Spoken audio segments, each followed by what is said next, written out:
Chers collègues élus départementaux, maires, adjoints au maire, vice-présidents de nos CCAS, et d'ailleurs je profite encore de cette nouvelle étape de notre Tour de France à nous l'UNCAS pour faire passer ce message aux collègues maires. Essayez d'appeler vos vice-présidents des présidents délégués. Ça leur donne plus de force lorsqu'ils nous représentent dans leur mandat vis-à-vis de nos partenaires. Je salue évidemment les présidents d'union départementale qui sont présents. J'ai vu Philippe, j'étais il y a quelques temps dans les Landes. Mais je veux tout d'abord remercier Marc Melotti. Je vais vous faire une confidence. Quand je suis arrivé le 11 décembre 2020 président de l'UNCAS, il y a quelques noms qui circulaient auprès de l'administration de l'UNCAS, notamment Hélène-Sophie Ménage qui m'accompagne avec Élodie Bakou et puis Sacha Loiseau qui est là sur le côté. Ils m'ont fléché tout de suite les élus qui étaient extrêmement force de proposition pour l'Union nationale. Et donc, moi, j'ai appris à connaître Marc, à partager des débats et des travaux ensemble. Et puis, est arrivé cet anniversaire, c'est 20 ans. Et donc, moi, je veux remercier l'Union départementale de Dordogne ainsi que l'ensemble des membres du bureau pour nous avoir invités. Et puis, encore une fois, c'est un vrai plaisir partagé parce que l'accueil en Dordogne, je ne dis pas ça pour vous flatter, est vraiment formidable depuis hier où on a eu des joyeuses agapes avec quelques élus et c'était vraiment très très sympa. 20 ans déjà, et à vous plus qu'à d'autres, que de travail accompli au service de nos concitoyens et des élus et agents qui sont au front chaque jour dans la lutte contre la précarité. Ici est née l'intercommunalité sociale. Vous aviez un coup d'avance. Dans ce département qui en compte encore aujourd'hui le plus grand nombre, 18 CIAS, descendant direct des premiers syndicats intercommunaux d'action sociale. C'est ce modèle précisément qui vous a permis, grâce à la solidarité ancienne entre les communes, de vous adapter les premiers au manque de moyens, voire la disparition des petits CCAS, mais aussi de porter de vrais projets sociaux de territoire. C'est ce modèle qu'il nous faut encourager lorsqu'il est pertinent dans les territoires ruraux, où l'action concernée des élus locaux est évidemment, on l'aura compris, monsieur le maire de l'association des maires ruraux, essentielle. Nous échangions ici il y a quelques semaines avec mon collègue président de la communauté de France, Sébastien Martin, avec lequel nous collaborons dans le cadre de l'Alliance des territoires du social. Ce projet m'est cher, parce que vous pouvez me dire qu'ESACO, l'Alliance des territoires du social, moi je trouve qu'en France, on travaille trop en silo. Et la force aujourd'hui des associations comme l'UNCAS, qui est la deuxième plus vieille association de maires, après l'Association des maires de France. L'AMF a été créée en 1904, l'UNCAS a été créée en 1926, on fêtera dans 3 ans notre centenaire. Moi je pense aujourd'hui, avec le Parlement du non-cumul, j'ai été 9 ans parlementaire, 6 ans au Sénat, 3 ans à l'Assemblée nationale, qu'il nous faut, dans ce que nous représentons, dans nos différences, mais aussi dans nos surtout convergences, que nous puissions devenir les premiers lobbyistes du Parlement, j'y reviendrai. Aussi, moi, j'ai pris mon bâton de pèlerin et j'ai sollicité les grandes associations. L'Association des maires de France, David Lisnard a répondu « OK » tout de suite. Je suis à ses côtés à l'AMF et je copilote la commission Affaires sociales. Mais vous avez aussi les grosses associations, l'ADF, François Sauvadet, que j'ai rencontré, qui m'a dit Banco, l'AMF, la PVF, Ville-de-France. Bref, cette alliance des territoires du social va converger désormais, et j'espère d'ici la fin de cette année, pour peser dans les futurs travaux. Pourquoi c'est important ? Parce que lorsque nous avons mis en place notre baromètre du social, que nous avons, j'étais présent, dévoilé au congrès de Bourges, chez notre ami Yann Galu, on s'est rendu compte de quoi, in fine ? On s'est rendu compte qu'une personne sur 5, a déjà franchi la porte d'un CCAS ces dernières années, voire 1 sur 4 selon les territoires. C'est énorme. C'est énorme et on a vu que de nouveaux publics franchissaient la porte de nos CCAS, des salariés, des retraités qui n'arrivent plus à joindre les deux bouts, des jeunes qui, pour eux, là c'est plus compliqué dans cet acronyme CCAS, pensent encore pour certains que les CCAS ne sont pas pour eux, qu'ils ne pourront pas avoir une aide et un accompagnement privilégié. Et c'est pour ça que nous réfléchissons au sein de l'UNCAS à peut-être donner, parce que les mots ont du sens, la lexicologie a une importance, un nouveau terme, et on interrogera tous les adhérents, plutôt que CCS, acronyme très administratif, comment nous pourrions nous appeler dans les années à venir. Mais en tous les cas, si nous arrivons à trouver un point de convergence sur ce sujet, il faudra convaincre ensuite le législateur, parce que ça passera par la loi. Dans ces conditions, nous savons qu'en tant que maire, les choses sont particulièrement difficiles. Nous assistons parfois impuissants à un désengagement de l'État qui oublie, en partant de nous donner les moyens de pallier son absence. Je pense notamment à nos concitoyens des territoires d'outre-mer. J'ai fait des outre-mer ma priorité. Je l'ai dit dans mon discours lorsque j'ai été élu président. Et c'est pour cela que nous serons les 15, 16 et 17 novembre prochains à Saint-Denis-de-la-Réunion, chez Erika Barrette, pour les Journées de solidarité des Outre-mer qu'organise l'UNCAS. Nous lancerons alors un observatoire social des territoires ultramarins et nous allons aussi créer un réseau dans le réseau. J'étais en Guadeloupe au mois de janvier dernier. Les collègues de Guadeloupe nous disent « Nous, on aimerait bien avoir du reporting avec ce qui se passe à la Martinique, à la Réunion, à la Guyane ». Le 9 juin dernier, nous avons créé pour la première fois dans l'histoire de l'UNCAS l'Union territoriale de Guyane. Et nous allons continuer ce travail de développer, à vous, cela vous parle, vous avez 20 ans, nos unions départementales qui se comptent aujourd'hui au nombre de 74. 74, il nous manque des départements, il y a des trous dans la raquette.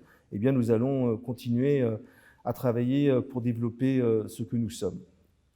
Une délégation de l'UNCAS va rencontrer la semaine prochaine Dominique Faure, la ministre des collectivités. Madame la maire, j'ai entendu les revendications du SIAD du Grand Périgueux, je les porterai dans le bureau de la ministre en espérant que nous serons...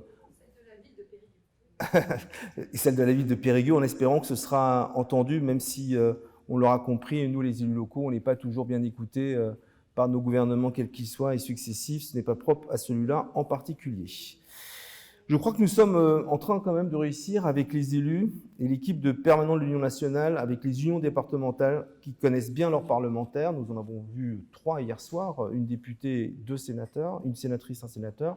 Nous sommes vraiment en train de construire ce que j'appelle, moi, dans mon jargon, un vrai lobbying du social pour le Parlement. C'est grâce à cela que nous avons déjà pu porter des amendements au Parlement pour que les CCAS et les CIAS soient intégrés dans les conseils territoriaux de santé, au futur service public départemental de l'autonomie et bien entendu à France Travail. Nous avons également porté des propositions de bon sens lors des lois sur le pouvoir d'achat et sur les retraites. Plusieurs de nos amendements ont été repris par une quinzaine de parlementaires répartis sur 15 groupes. Pas de chance, ils portaient sur l'article 9. Ça ne vous aura pas échappé qu'on n'est pas allé très loin dans le débat parlementaire. Donc nos amendements n'ont pas pu être discutés, mais la démarche était là. C'est aussi grâce à cette visibilité nouvelle que lors du Ségur, j'ai pu négocier directement, alors certes avec ma double casquette AMF et UNCAS, face à 3 ministres. On était en Zoom, Amélie de Montchalin à l'époque, Brigitte Bourguignon et Catherine Gouraud, pour obtenir que les 26 000 agents d'aide à domicile du public soient eux aussi revalorisés dans le cadre du Ségur avec ces fameux 183 € supplémentaires par mois. Alors certes, tout n'est pas parfait. Aujourd'hui, et la mise en application de ces revalorisations entraîne aussi des difficultés, j'en ai conscience, le tout sur fond de crise du travail social. Mais au moins, nous avons progressé pour faire reconnaître le travail de nos agents au quotidien et nous allons continuer.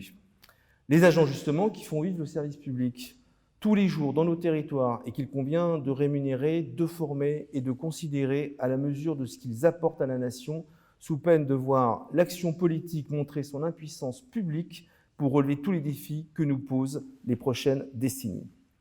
Et parmi ceux-ci, je pense que ça va parler dans votre beau département de la Dordogne, je veux insister sur celui qui nous réunit aujourd'hui pour cette journée régionale des solidarités du domicile, construire la société du bien vieillir. Alors aujourd'hui, il y a un débat national sur la question de mourir dans la dignité. Moi, j'appartiens à une famille politique qui souhaitait ce débat et c'est très bien. Mais avant de mourir dans la dignité, nous, à l'UNCAS, nous aimerions avoir une société où on puisse bien vieillir. Et donc, tout cela doit se préparer. Et si ça doit se préparer, c'est parce que les chiffres sont là.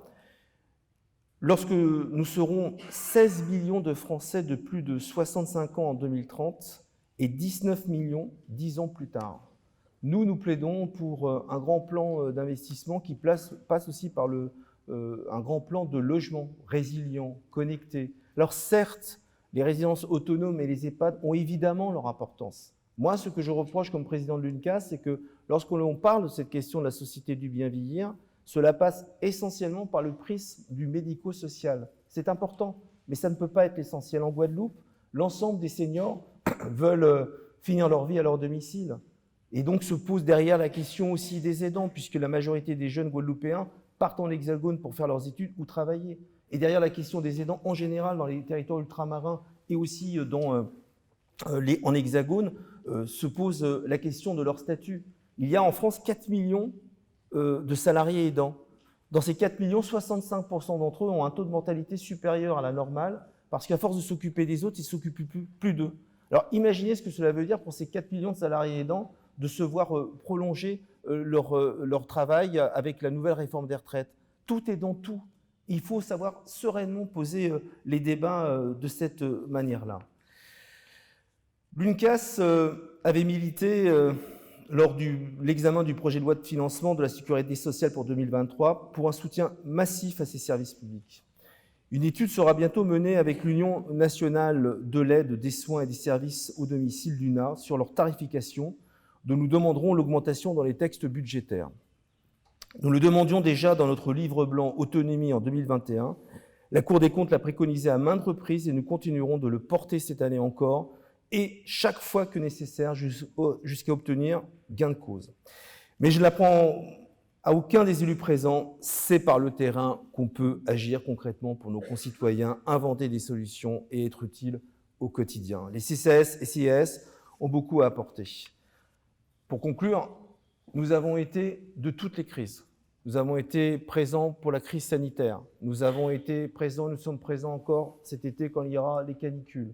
Nous avons été présents lors de la crise humanitaire avec l'accueil des Ukrainiens. Nous sommes encore présents dans la crise énergétique en travaillant avec évidemment nos bailleurs sociaux et nos administrations. Les CCAS et les CIAS sont la deuxième jambe de ce qui fait vivre le cœur de la nation. La première jambe étant l'État qui doit donner une orientation et les collectivités territoriales et leurs CCAS et CIAS qui procèdent des politiques publiques voulues par les maires présidents. Donc, on va avoir du travail et c'est pour ça que je vous invite, pour celles et ceux qui le pourront, au prochain Conseil national du 29 septembre prochain dans les locaux de la région Île-de-France à Saint-Ouen, où nous serons accueillis par la présidente de région Valérie Pécresse. Et là encore, nous continuerons à pousser les feux sur les sujets que j'ai évoqués là rapidement et sur tant d'autres sur lesquels on pourra peut-être revenir dans la journée. Je vous remercie pour votre accueil et votre attention. Merci. Merci.